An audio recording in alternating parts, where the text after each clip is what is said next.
بسم اللہ الرحمن الرحیم۔ اللہ کے نام سے شروع کرتا ہوں جو بڑا مہربان نہایت رحم کرنے والا ہے۔ سورہ بقرہ آیت نمبر 65۔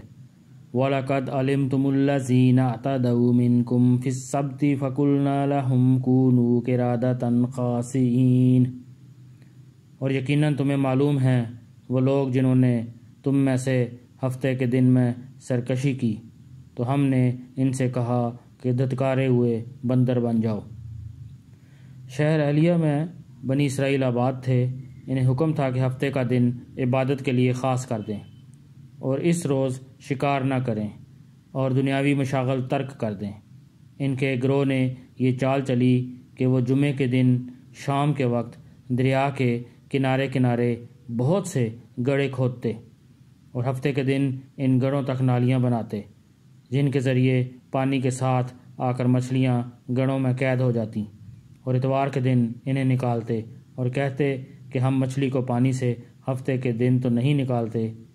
یہ کہہ کر وہ اپنے دل کو تسلی دے لیتے۔ 40 یا 70 سال تک ان کا یہی عمل رہا، اور جب حضرت داؤد علیہ السلام کی نبوت کا زمانہ آیا تو آپ علیہ السلام نے انہیں اس سے منع کیا اور فرمایا کہ قید کرنا ہی شکار ہے جو تم ہفتے ہی کو کر رہے ہو۔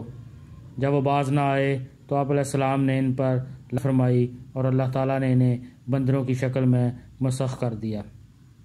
بعض مفسرین نے فرمایا کہ نوجوان بندروں کی شکل میں اور بوڑھے خنزیروں کی شکل میں مسخ ہو گئے۔ ان کی عقل اور حواس تو باقی رہے، مگر قوت گواہی ضائع ہو گئی اور بدنوں سے بدبو نکلنے لگی۔ وہ اپنے اس حال پر روتے رہے یہاں تک کہ 3 دن میں سب ہلاک ہو گئے۔ ان کی نسل باقی نہ رہی اور یہ لوگ 70,000 کے قریب تھے۔ اس واقعے کی مزید تفصیل سورہ اعراف کی آیت 163 تا 166 میں آئے گی۔ اللہ پاک ہمیں قرآن پڑھنے کی، سمجھنے کی، اس پر عمل کرنے کی اور دوسروں تک پہنچانے کی توفیق عطا فرمائے۔